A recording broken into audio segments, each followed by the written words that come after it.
Hello. Bonjour. Ça Vous allez bien? Ça va, you? Très bien. Vous allez où? Je vais là à l'hôtel. À quel hôtel? Minos. Manos. Manos, c'est ça. Minos, c'est en Grèce. Oui, Ça va vous Minos. coûter plus cher. Minos, ouais, c'est dans un film de Belmondo. Minos. Allez. Mais vous devez pas aller au restaurant après? Oui, ouais, Aussi. bah, oui. Je dois deviner tout.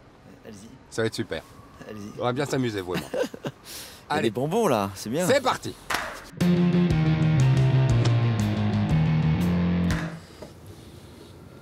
Dis donc, vous allez laisser vos lunettes de soleil tout le temps? Je vais pouvoir voir vos yeux. Ah oui, c'est vrai. Alors je me rendais pas compte parce que je suis binoclard, donc elles sont de vue.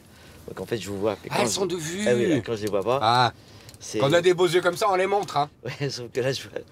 Bon, mais c'est pas grave, vous êtes par là. Il y a beaucoup de caméras là. C'est une émission de télé.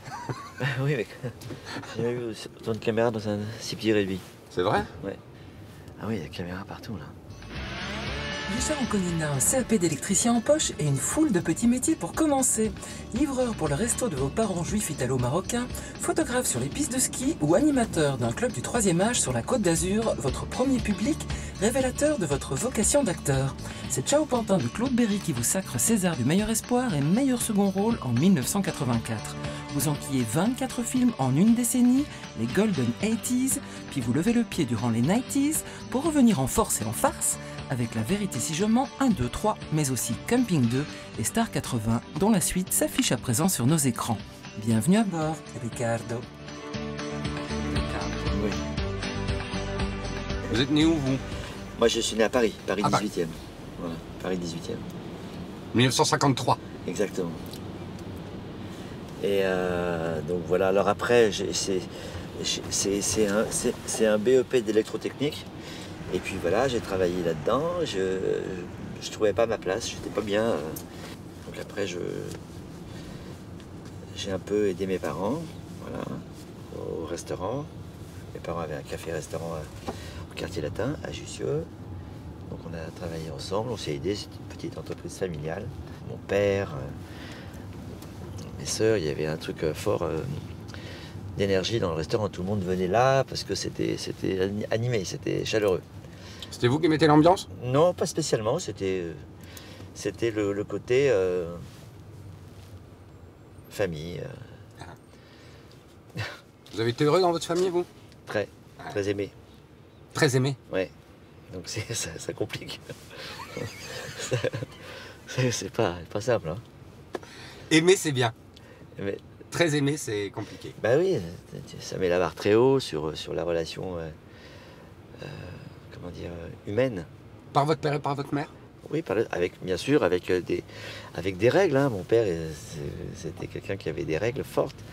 Et heureusement. C'est marrant. Mon père était quelqu'un qui avait des règles fortes. Heureusement. Heureusement, oui. Pourquoi? Parce que ça vous guide. Après, ce qui est formidable, c'est que ils ont mis des règles et en même temps, ils nous ont pas empêché de penser les nôtres à un moment donné. Ah. Ils ont mis suffisamment de règles pour qu'on puisse surtout avoir les nôtres un jour.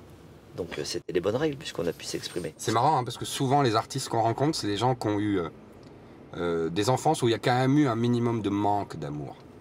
Ah non, pas moi. Non. Oh putain, non.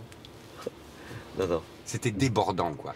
Non, pas débordant, mais il y avait beaucoup de pudeur. Vous savez, moi je suis une famille méditerranéenne, le père est très pudique. Vous les avez encore, vos parents, vous, Richard?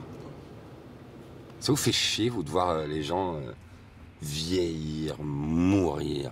Ça vous angoisse? C'est le cours logique de l'existence. Après, ce qui me fait vraiment mal, c'est quand ça bascule dans la maladie ou dans la... Vous? Moi, je sais pas. Le fait que... Je pense pas à vous ça. allez vieillir, vous allez mourir, Non, vous allez... non. C'est pas une terreur de tous les jours chez vous? Non.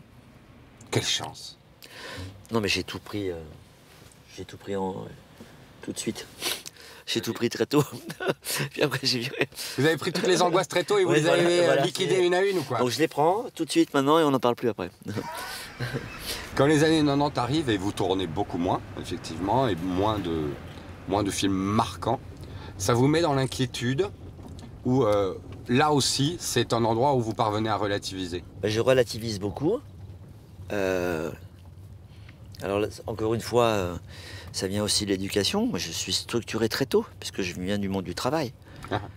Si je travaille pas, c'est pas, je m'écroule pas. Je bois pas, je suis pas alcoolique, je ne me drogue pas, je ne fume pas. Non, si je ne travaille pas, c'est dommage. J'attends. C'est dommage parce que je m'ennuie, parce que j'aime mon travail. Mais j'aime pas trop travailler. J'adore m'ennuyer un peu. J'adore avoir du temps pour moi. J'adore songer, partir dans mes songes. C'est vrai? Et ils sont Mais agréables? Oui, bien sûr. J'adore. Putain, mais comment on fait Mais pour avoir je- une nature comme ça? Mais je ne m'ennuie pas. Je ne m'ennuie pas. Mais par contre, j'aime travailler. Donc, si je reste trop longtemps sans travailler, je me dis c'est dommage. Alors parfois, quand c'est Là, trop vous long, avez quand même une nature de dingue alors. quand c'est trop long, je me dis peut-être que c'est fini pour moi. Peut-être Mais que ça je- vous angoisse pas? On est debout. On n'est pas malade. C'est pas grave.